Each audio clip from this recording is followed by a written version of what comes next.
Hi friends, இந்த கருணா சீரியலில் ஒரு அட்டகாசமான ப்ரொமோ பற்றி பார்க்கலாம் வாங்க. அதுக்கு முன்னாடி நம்ம சேனலை சப்ஸ்கிரைப் பண்ணாதவங்க கீழே இருக்கிற சப்ஸ்கிரைப் பட்டனை கிளிக் பண்ணிவிட்டு பக்கத்தில் இருக்கிற பெல் ஐக்கனையும் கிளிக் பண்ணிவிடுங்க. இங்கே பார்த்தோன்னா நம்ம கருணாவை தான் காமிக்கிறாங்க. கருணா நேராக தெருவுக்கு ஃபோன் போட்டு, நீ யார், எப்படிப்பட்டவங்கிற எல்லா உண்மையும் எனக்கு தெரிஞ்சிருச்சுடா. பாவம், ஒரு அப்பாவி பொண்ணு கழுத்தில் தாலி கட்டிட்டு இன்னொரு பொண்ணை கல்யாணம் பண்ணணும்னு அவள் வாழ்க்கையும் கெடுக்க நினைக்கிறியே, நீ எல்லாம் ஒரு மனுஷனா அப்படின்னு போதும். இதை கேட்டு நம்ம தெருவுக்கு என்ன பண்ணுறன்னு புரியல.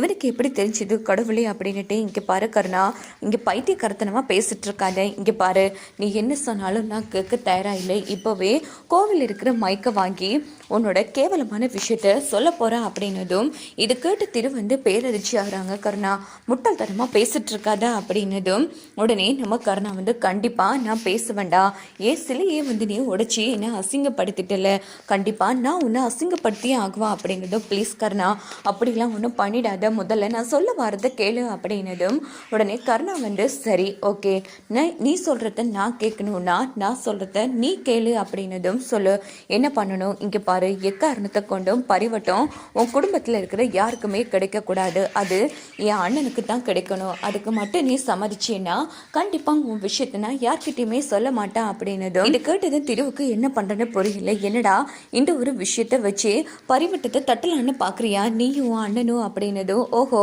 முடியாதா, சரி அப்போ மைக் போட்டு சொல்லிட வேண்டியதுதான் அப்படின்னுட்டு இந்த பக்கம் பார்த்தோன்னா கருணா ஃபோனை வைக்கிறாங்க. உடனே திரு கடவுளே, முதல் மரியாதை இந்த வருஷம் இல்லைன்னா அடுத்த வருஷம் பார்க்கலாம். இப்போ திவ்யா வர நெடுங்கொண்டத்தில் இறங்க போறா. அதை விட கொடுமையான விஷயம், மகாவுக்கு எனக்கும் கல்யாணமானு தெரிஞ்சா இந்த ஊர் முன்னாடி குடும்பமானமே போயிடும். வேற வழி இல்லை, பரிவட்டத்தை அவன் அண்ணனுக்கு விட்டு கொடுக்க வேண்டியதுதான் அப்படின்னுட்டு திரு கருணாவுக்கு ஃபோன் அடிக்கிறாங்க. இப்போ என்ன, பரிவட்டம் உன் அண்ணனுக்கு கிடைக்கணும் அவ்வளோதானே, சரி நாங்கள் விட்டு கொடுத்துட்றோம், பொழைச்சி போங்க அப்படின்னதும், எனது நீ விட்டு கொடுக்குறியா, ஊர் முன்னாடி நீயும் உன் குடும்பத்தார சொல்லணும், இந்த பரிவட்டம் எங்களுக்கு வேணாம், நாங்கள் முழு மனதார சம்மதிக்கிறோம், இது கிருபாவுக்கே நடக்கட்டும் அப்படின்னு சொல்லணும் அப்படின்னதும் இந்த பக்கம் திரு இங்கே பாரு, ஆனால் நம்ம திவ்யா நைட்டுக்கு நெடுங்குன்றத்தில் இறங்க இருக்காளே அப்படின்னதும், இங்கே பாரு நீ என்ன பண்ணுவியோ எது பண்ணியே தெரியா, உன்னோட திவ்யா இறங்கினாலும் சரி இறங்கினாலும் சரி நான் சொன்ன மாதிரி நடக்கணும், எப்படியோ என் அண்ணனுக்கு தான் பரிவட்டம் கிடைக்கணும், புரியுதா அப்படின்னுட்டு திரு ஃபோனை வச்சுட்டு ரொம்ப நம்ம கருணை ஃபோனை வச்சிட்றாங்க. அதை நினச்சி திரு ரொம்ப வருத்தப்பட்டு அழுதுட்டு இருக்காங்க. அப்படின்னு பார்த்து திவ்யா வராங்க. திரு என்ன ஆச்சு அப்படின்னதும், திவ்யா நான் சொல்கிறேன்னு தப்பாக நினைக்க வேணாம், இந்த ஊர்க்காரங்க பேசுகிறதெல்லாம் பார்த்தா எனக்கு என்னமோ பயமாக இருக்குது திவ்யா,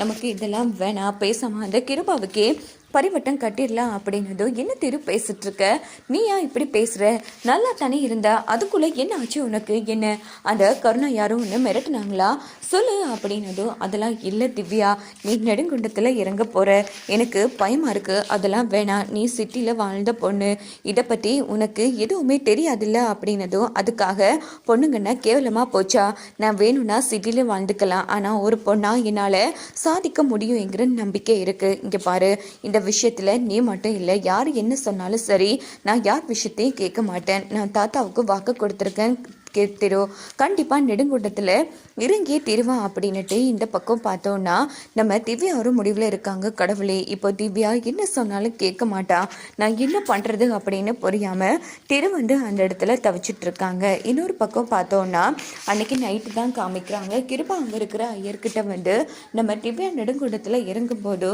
எரிஞ்சி சாம்பல் ஆகணும் அப்படின்னு ஒரு திட்டம் போட்டு கொடுத்துருப்பாங்க.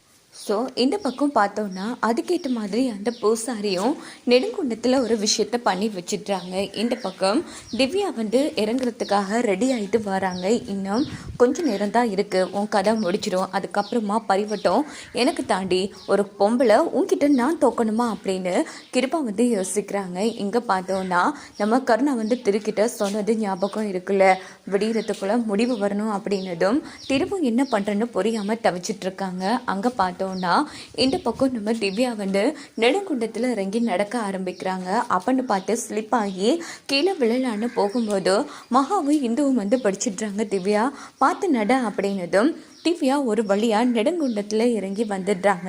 இதை கிருபாவால் நம்பவே முடியல. எப்படி எப்படி இது நடந்துச்சு? நாம தான் இவன் உயிரோட வராதபடி பண்ணியிருந்தோமே அப்படின்னுட்டு அங்கே இருக்கிற பூசாரியை பார்த்து முறைக்கிறாங்க. ஐயா, நீங்கள் சொன்ன மாதிரி தான் பண்ண, ஆனால் இது எப்படி ஆச்சுன்னு தெரியல அப்படின்னதும் கிருபா உச்சக்கட்ட கோபத்தில் இருக்காங்க அந்த இடத்துல. அதுக்கப்புறமா பார்த்தோம்னா பார்த்தீங்களே, பெருசா பொம்பளையால எதுவும் பண்ண முடியாது, அது இதுன்னு பேத்திக்கிட்டீங்க. பொம்பளைங்க எங்களாலையும் எல்லாமே சாதிக்க முடியும், ஆம்பளைங்க உங்களால தான் எல்லாம் இயலும்னு கிடையாது. இன்னொரு வாட்டி பொம்பளை ஆம்பளைன்னு பெரியவனை பார்த்து பேசுனீங்க, அவ்வளோதான் உங்களுக்கு மரியாதை. இங்கே பாருங்க தலைவரே, நீங்கள் சொன்ன மாதிரி நான் நல்லபடியாக நெடுங்குண்டத்தில் இறங்கிட்டேன். இனி யாரும் எந்த பிரச்சனையும் பண்ண மாட்டாங்க. அதனால பரிவட்டம் எங்கள் குடும்பத்துக்கு தான் அப்படின்னதோ தாத்தா எல்லாரும் திவ்யாவை பாராட்டிட்டு இருக்காங்க. பாத்தியா திரு, பெருசாக பயந்தில்லை, இப்போ என்ன ஆச்சு பாத்தியா?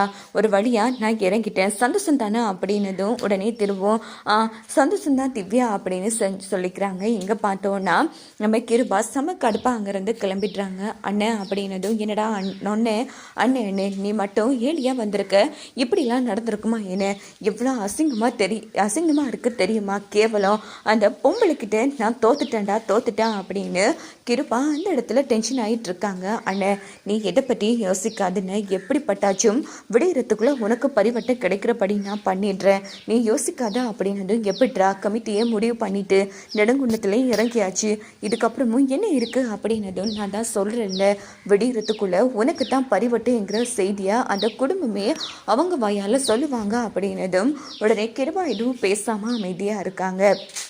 ஸோ அன்றைக்கி எல்லாம் முடிஞ்சு நைட்டுக்கு எல்லாரும் வீட்டுக்கு வந்துடுறாங்க. அப்போது இன்று யோசிச்சுட்ருக்காங்க. பார்த்தோன்னா கிருபா தான் ஏற்கனவே 20 வருஷத்துக்கு முன்னாடி ஒருத்தங்களை எப்படி நெடுங்குண்டத்தில் இறங்க வச்சு அவங்க கதையை முடித்தாங்க இல்லையா? அதே மாதிரி இந்த வாட்டியும் திவ்யாவுக்கு எதுவும் திட்டம் போடுவாங்க அப்படின்னு தெரிஞ்சுதான் நம்ம மகாவும் இந்துவும் ஜெயந்தியும் சேர்ந்து கிருபாவோட திட்டத்தை முறியடிச்சு நம்ம திவ்யாவை காப்பாற்றிருக்காங்க. ஸோ அதை யோசிச்சுட்ருக்காங்க. அப்போ கருணா வராங்க.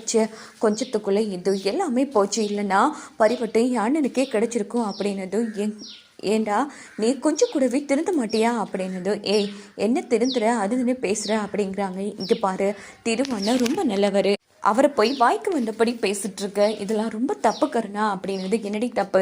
நான் காட்டுக்குள்ளே போனப்போ என் கதையே முடிஞ்சிருக்கும், பார்த்துல நீ மட்டும் வரலன்னா இன்னைக்கு நான் உயிரோடவே இருந்திருக்க மாட்டேன் தெரியும்ல. அதே மாதிரி இந்த குதிரையை அவன் உடைச்சிட்டான், இந்த குதிரையை உடைக்காம விட்டா பரவாயில்ல, போனா போகட்டும், அந்த குடும்பத்துக்கே கிடைக்கட்டும் அப்படின்னு நான் விலகி இருந்திருப்பேன். எப்போ இப்படி ஒரு வேலையை பார்த்தானோ நான் சும்மா விட மாட்டேன். அது மட்டும் கிடையாது, அவனுக்கு ஃபோன் போட்டு பல விஷயத்தை வச்சே மிரட்டிட்டேன். அவனே நாளைக்கு பரிவட்டம் அண்ணனுக்குன்னு அவன் வாயால் சொல்ல போகிறான் அப்படின்னதும் டேய் என்னடா சொல்கிற அப்படின்னதும் மகா விஷயத்தை சொல்கிறாங்க. கருணா முட்டாள்தனமாக பேசிட்டு இருக்காது, என்ன பேசிட்டு இருக்க? இங்கே பாரு, திருவண்ணன் எப்படிப்பட்டவர் தெரியுமா? முதல்ல இந்த கல்யாணம் எப்படி நடந்துச்சு உனக்கு தெரியுமா அப்படின்னு நடந்த கல்யாண விஷயம் இருந்து எல்லாத்தையும் ஒன்று விடாமல் சொல்கிறாங்க. அந்த ரவுடிக்கிட்ட இருந்து மகாவை காப்பாற்றணுங்கிறதுக்காகத்தான் இப்படி திருவண்ணன் கல்யாணம் பண்ணாரு. அவர் மனசை புரிஞ்சிக்காம இப்படி பேசிட்டு இருக்க. சொல்லப்போனால் திவ்யாவும் திருவண்ணன் தான் உயிருக்கு உயிராக காதலிக்கிறாங்க, அது உனக்கு தெரியுமா? நீ ரொம்ப அவசரப்பட்டுட்ட, பெருசா திருதான் சிலையை உடைச்சுன்னு சொல்லிட்டு இருக்கியே, உடைச்சது திருவண்ணா கிடையாது கருணா, நான் தான் அப்படின்னதும் உடனே கருணாவுக்கு செம்மையாக கோபம் வருது. ஏய் இந்து என்ன சொல்கிற அப்படின்னதும், நீ என்ன அடித்தாலும் சரி என்ன பண்ணாலும் சரி நான் நிஜமாக தான் சொல்கிறேன், சிலையை உடைச்சது நான் தான், எங்கள் உன்ன நெடுங்குடத்தில் இறங்க வச்சிடுவாங்களோன்னு உன் உயிருக்கு பயந்து தான் நான் இப்படி ஒரு காரியத்தை பண்ணிட்டேன், என்னை மன்னிச்சிரு கருணா அப்படின்னது. பைத்தியக்காரி, என்ன வேலை பார்த்துருக்க, நீ மட்டும் அப்படி பண்ணாமல் இருந்திருக்க, எப்படியாச்சும் பரிவட்டத்தை என் அண்ணனுக்கு கொடுக்குறபடி பண்ணியிருப்பேன், முட்டல்தனமாக பண்ணி வச்சிருக்க, அடிச்சேன்னா அப்படின்னு கையோங்கிறாங்க. அடி என்ன கொண்டு போடு, ஆனால் என்ன ஆனாலும் சரி தயவு பண்ணி இந்த பரிவட்டம் உன் அண்ணனுக்கு கிடைச்சா அந்த கடவுளுக்கான மரியாதையே போயிடும் கருணா, அந்த பரிவட்டம் உன் அண்ணனுக்கு கிடைக்கக்கூடாது. அதே மாதிரி பாவம் திருமகா விஷயத்தில் விளையாடினாத உன்னை கெஞ்சி கேட்குறான் அப்படின்னதும் உடனே கருணாவுக்கு என்ன பண்ணுறேன்னு புரியல. ஸோ இந்த விஷயம் மகாவுக்கு தெரிஞ்சு நேராக கருணா கிட்ட அண்ணன் உங்கள் காலில் வேணாலும் விழுறேன், இந்த விஷயம் உங்களுக்கு எப்படி தெரிஞ்சதுன்னு தெரியல, ஆனால் யார்கிட்டையும் சொல்லிடாதீங்க அப்படின்னதும் உடனே கருணா சரிம்மா சரி, யாருக்கும் தெரிய வராது, நான் பார்த்துக்கிறேன் அப்படிங்கிறாங்க. உடனே பார்த்தோன்னா அன்னைக்கு காலையில் தான் காமிக்கிறாங்க. உடனே திரு கருணாவுக்கு ஃபோன் போட்டு இங்கே பாரு, நான் எப்படியாச்சும் உன் குடும்பத்துக்கு அந்த பரிவட்டத்தை வாங்கி கொடுக்குறேன் கருணா, இந்த விஷயத்த யார்கிட்டையும் சொல்லிடாதா அப்படின்னதும் அதில் அதெல்லாம் தேவையில்லை, அந்த பரிவட்டம் உங்கள் அந்த திவ்யாவுக்கே கிடைக்கட்டும் அப்படிங்கிறாங்க. என்ன நிஜமாக தான் சொல்கிறியா? ஆமாம், நான் நிஜமாக தான் சொல்கிறேன், ஃபோனை வைக்கிறேன் அப்படின்னு ஃபோனை வச்சதும் என்ன இவன் இன்னைக்கு இப்படி மாற்றி பேசுகிறான், நல்லவனாக இருப்பானோ அப்படின்னு திரும்பி யோசிச்சுட்டு உடனே பார்த்தோன்னா நம்ம திவ்யாவுக்கு பரிவட்ட விழா நடக்குது. ஸோ நல்லபடியாக திவ்யாவுக்கு தான் முதல் மரியாதையும் கிடைக்குது. இதோட பார்த்தோன்னா இந்த ரிவ்யூ முடிச்சிருது. பின்னாடி இந்த தான் சிலையை உடைச்சாங்கங்கிற உண்மை கிருபாவுக்கு தெரிஞ்சா சம்டைம் கருணா கூட சேர்த்து இந்துவையும் கருணாவையும் வீட்டை விட்டு துரத்தி அடிக்கிறதுக்கும் அநேகமான வாய்ப்புகள் இருக்குது. வாங்க வெயிட் பண்ணி